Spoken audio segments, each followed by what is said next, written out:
Guards hold the starving kitchen girl the length of the grand hall, her bare soul scraping against ancient stone.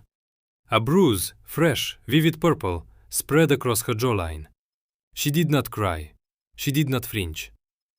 Surrounded by sneering alpha lords, this beaten, discarded creature lifted her gaze to the deadliest predator in all the 5 territories. She extended a scrap of coarse bread, half-eaten, crumbling at the edges. "You look hungry," she whispered. Deep inside the chest of the Alpha King, something stirred. For the first time in 300 years of frozen, cursed silence, the wolf cracked open one eye. Before that moment, the royal procession had been a spectacle of pointless grandeur. They had come draped in silk and silver. His face carried the hollow stillness of a sealed crypt in winter. Lady Cordelia of the Northern Ridge presented a sword. Its blade had been forged in dragonfire. Its hilt was wrapped in the hide of a white wolf. She knelt, both hands steady beneath the weapon, her voice thick with reverence. "For the king who knows no equal in battle," she declared. He lifted a single finger from the carved armrest. Halvard, the scarred, towering beta who stood at his right hand, moved forward and took the blade on the king's behalf. Cale never touched it. For 3 days running, 47 women from the most powerful packs in the realm had arrived at the Iron Fortress. Every one of them had been handpicked by her alpha father. Each sent to compete for the single position every she-wolf in the kingdom hungered after. Luna to the Alpha King, Queen of Wolves, mate to the most powerful creature walking the earth. Cale Thornvein, Alpha King of the Iron Sovereignty, High Lord of the 5 territories, the wolf who had not smiled in 3 centuries, occupied his throne of carved black stone and felt nothing. Not boredom, not irritation, not even the dull weight of obligation. Nothing at all. The curse had consumed everything else long ago. It started with warmth, sunlight against skin, the glow of a hearth, the comfort of heavy furs in deep winter. Then it devoured his sense of taste. After that, color began to drain. The world bled into shades of gray and iron, somewhere around his 2nd century. The affliction burrowed deeper still, gnawing at whatever capacity for feeling remained. Joy disappeared first, grief followed. Anger, his last sharp edge, finally dulled and died. Now a vast frozen silence filled the cavity where a soul should have lived. His wolf, once a raging storm inside his chest, had gone quiet decades ago. It still existed. He could feel it the way a man feels a numb limb, present but unreachable. It no longer spoke, no longer surged, no longer cared. 300 years on the throne, 300 years of relentless ice. The 48th woman stepped forward now, another noble's daughter dressed in emerald velvet, and Cale's gaze had already drifted to the window behind his throne. Grey sky pressed against grey stone. The world beyond the glass matched the wasteland inside him. Then, a violent disruption near the back of the hall. The crowd by the entrance shifted. A ripple of whispers cut through the grand hall. This was not the hushed deference that greeted each noble's presentation. It was something rougher, something uglier. A scuffle, a sharp voice rising, the unmistakable crack of someone shoved hard. Cale's eyes moved toward the rear of the hall, not from interest, merely reflex. Even a king sealed in ice registers a disturbance. She was small. That registered first. Small and thin, wearing a dress washed so many times its original color was anyone's guess. Dark hair yanked into a braid already half undone. A bruise bloomed purple along her jaw, and she made no effort to hide it. 2 guards gripped her arms. Behind her stood a thick-necked lord, Lord Merrin of the Ashwood Pack, a face Cale vaguely recognized. He jabbed one finger toward the exit, contempt radiating from every pore. "She is nothing," Lord Merrin spat, his voice sharp enough to reach the front rows. "A kitchen wench. She didn't fight the guard's hold. No pleas left her mouth. No explanations. No tears. Her eyes fixed on the throne, fixed on Kale. And something inside him shifted, something buried so deep he'd lost its name entirely. His wolf cracked open one eye. Release her. The command left his lips before thought could catch it. That voice, low, rough, rusted from silence, sliced through the grand hall like steel dragged across stone. He hadn't spoken unbidden in weeks. Every head snapped toward him. The guards dropped the girl's arms as though her skin had burned them. Halvard leaned in, his scarred brow creasing. My king? Kale didn't acknowledge him. His gaze stayed locked on the girl. She stood alone now in the aisle between rows of assembled nobles. Small, bruised, perfectly still. In her hands she held something. Not a chest of jewels, not a weapon, not a scroll bearing terms of alliance. A piece of bread, dark, coarse, the kind shaped in village ovens by hands too poor for fine flour. Half of it was already gone. She'd been rationing it. She began walking forward.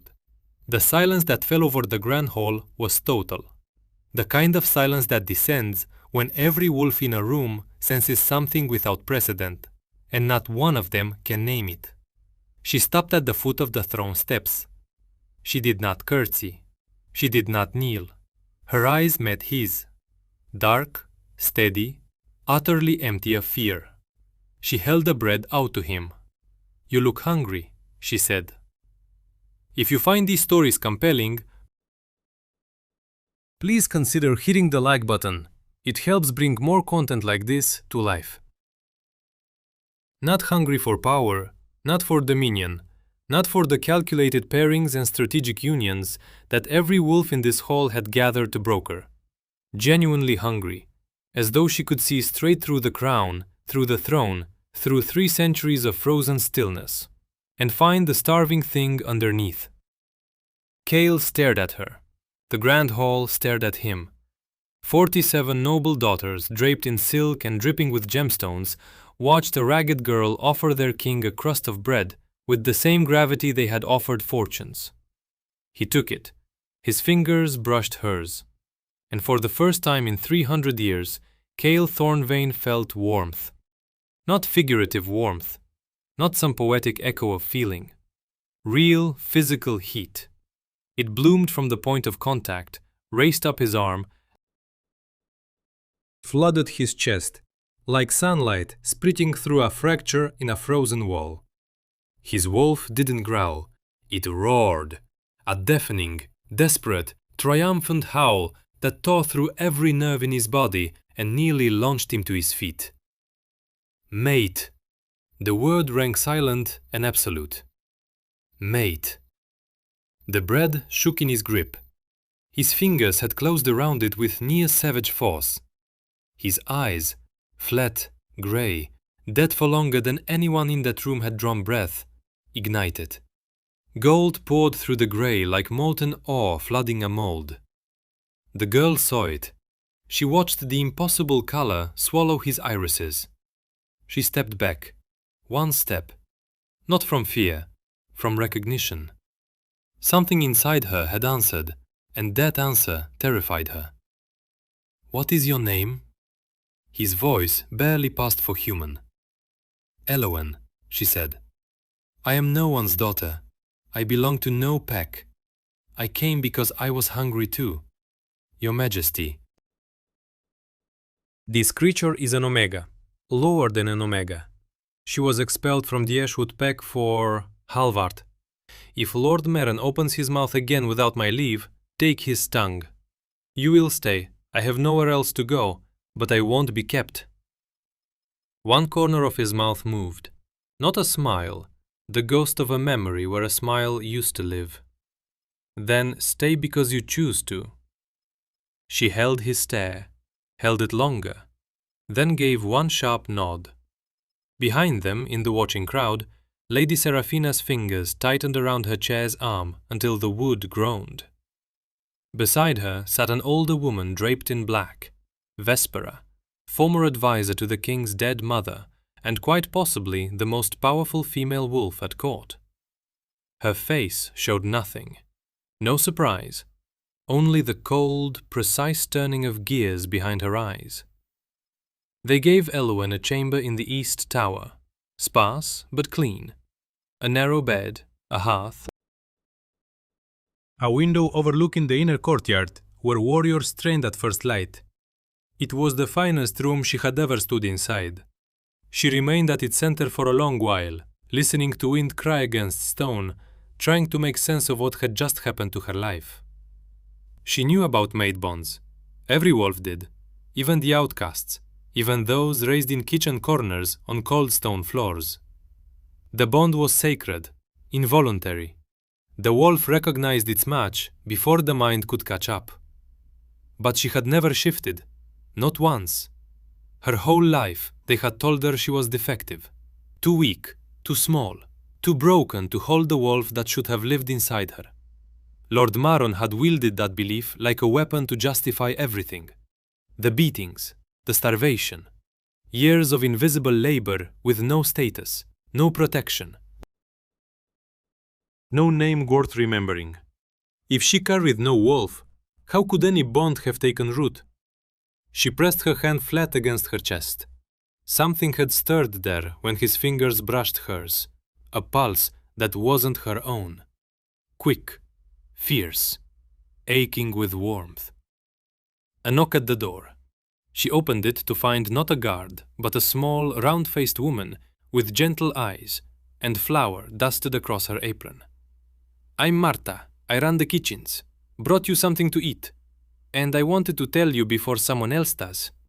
The last woman who caught the king's attention was Lady Thessaly. Beautiful, ambitious. She told everyone she'd be Luna within the month. What happened to her? Disappeared 3 months ago. Vespera said she left on her own, but her belongings stayed in her room. Her horse never left a stable. Be careful who you trust here. Not everyone who smiles wants you breathing. You can read, an old healer taught me when I was 7. Lord Meran had her whipped for wasting time on an omega. She kept teaching me in secret after that. What are you reading? A history of the Bloodfrost curse. Fascinating subject, especially the section on how it was cast. 312 years ago, a witch named Morwen cursed the Alpha King's bloodline after his father executed her daughter for unsanctioned magic. The curse was built to consume him by degrees, first warmth, then sensation, then emotion, then his wolf, and finally his life. It required a living anchor, someone close to the king, someone feeding the curse with their own vitality. She closed the book. Someone inside this fortress has kept you rotting from the inside out, Your Majesty. And they've done it for 3 centuries. You found this in 3 days. I found it because I looked. Has no one else?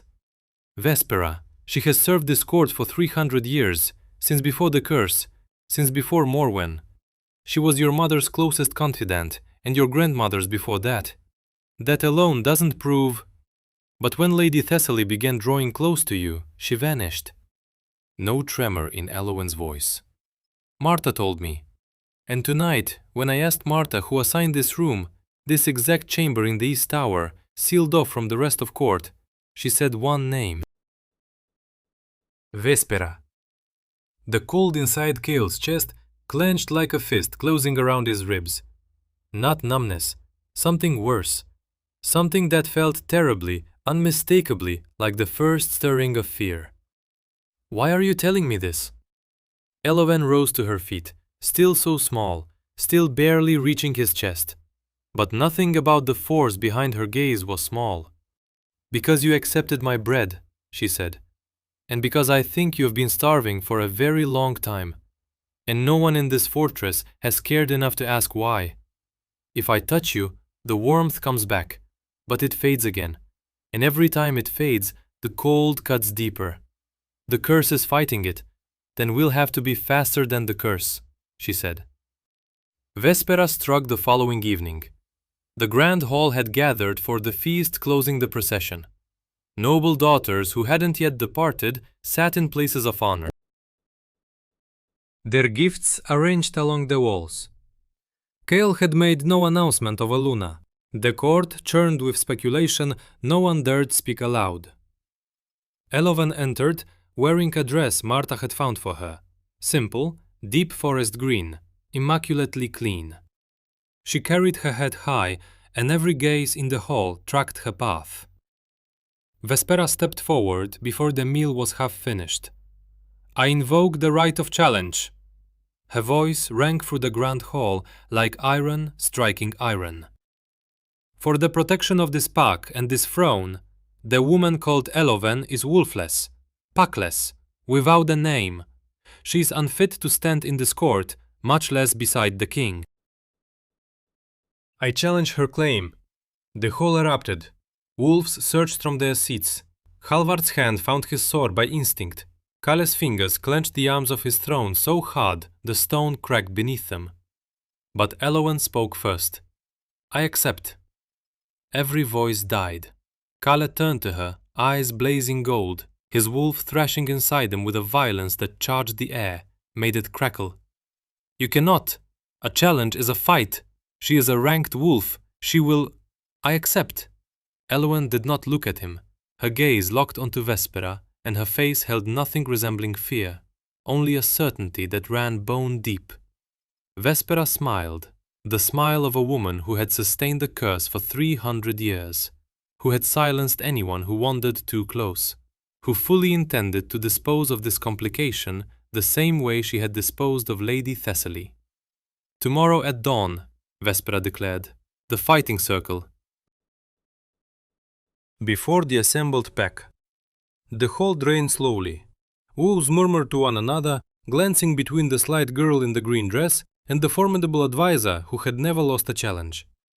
Kale remained on his throne, knuckles bone white against shattered stone, his wolf howling inside a body that refused its voice. When the hall stood empty, Elowen came to him. "She is the anchor," she said softly. "I'm certain of it. 3 centuries she's been feeding the curse, keeping you frozen, keeping you controllable, making sure any woman who might break through never got close enough. Then let me end her." His voice was barely leashed. "I am the Alpha King. I don't need a challenge to Code 59. If you kill her by force without proof, Code 60, the pack splinters. Half your lords answer to her before they ever answered to you. She built those loyalties on purpose. She has to be exposed publicly, in a way no one can deny. And you think a fight accomplishes that? I believe that when she tries to use the curse against me in that circle, every wolf present will see exactly what she is. And if she kills you first, then you will know the truth, and you will finish it. For 300 years I have felt nothing. I cannot lose the first soul who made me feel again. You will not lose me." Quote 69. I did not walk into this fortress to die. I came because I was starving, and your hunger was greater than any I had ever seen. Quote 70. The Omega cannot even shift. This will be over in moments. She is a Solaris wolf. I thought that bloodline was extinct. So did Vespera. 300 years. For 300 years you kept me frozen. You killed Thessaly. You fed the curse that took my father. You let my mother believe it was a flaw in her own blood. Your mother was weak. Your father was weak. This realm needed iron rule, not sentiment. I held this pack together while you sat on your throne and called paralysis leadership. You locked me in a cage and called it a crown. Elowen, Luna of the Iron Sovereignty, my mate, my equal, the woman who fed a starving king and shattered chains that every soul alive had called tradition. Ride! Quote 82. Kings don't kneel. This one does, he answered. For you. Always and only for you. 3 months later, the gardens of the Iron Fortress bloomed for the first time in recorded history. Not just the courtyard beds the groundskeeper had kept alive through stubborn will alone. Wild gardens, untamed, roses clawing up stone ramparts, ivy threading through battlements, jasmine spilling from window boxes that had sat empty for centuries.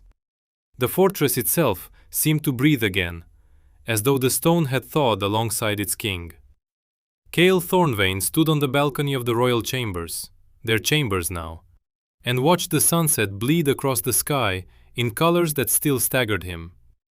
Gold, crimson, violet. After 300 years of gray, he would sometimes stop dead in a corridor just to stare at the color of a tapestry. Elowen found him there. She often did. She settled against his side, and his arm folded around her, unhurried, unguarded. The gesture of a man who had learned, slowly and with staggering wonder, that warmth would no longer be torn away. "A letter arrived," she said, "from Ashwood." Cale's arm tightened, his wolf stirred.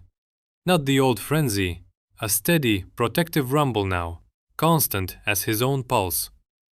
Lord Meron. His son. Meron has been deposed by his own pack council. It seems tyranny loses its charm when the neighboring realm offers a different way of ruling. The son is requesting a trade alliance. He's enclosed a personal missive, addressed to me. He offers an apology on behalf of his house for the mistreatment of an honored wolf who should have been recognized, protected. Do you wish? No, I want to frame it. Hang it in the grand hall, right beside the piece of bread. You kept the bread? I found it in your desk drawer, 3 days after I arrived, wrapped in cloth.